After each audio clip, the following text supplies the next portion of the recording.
Pero Secretary, busy-busy kayo nitong mga nakakaraan sa paglilinis diyan sa DPWH.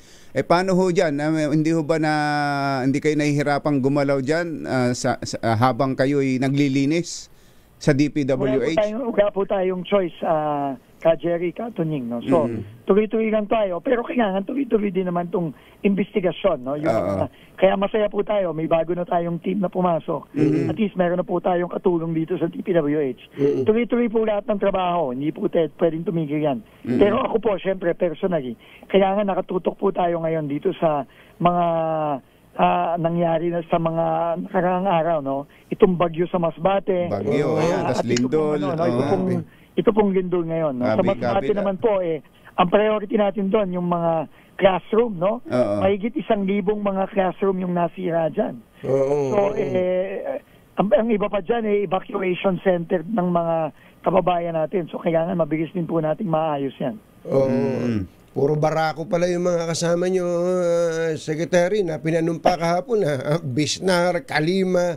Subukan lang nilang magloko dyan sa mga sinama nyo na yun, Secretary. Talaga pong kailangan natin na, sabi nga sa Ingles, yung big guns ang kailangan natin dito sa DPWH. Lumabas na ba yung papel ni Ginoong Nick Conti bilang isa sa mga assistants, undersecretaries? Hindi pa po. Meron pa po tayong mga pending na 2 undersecretary at mga ilang assistant secretary. So, ano po yan? Hopefully po by next week, gumabas na rin po yung mga papel nila. Sa region, Secretary, magkakaroon din ba ng rotation o palitan? Mga regional directors? Magkakaroon po.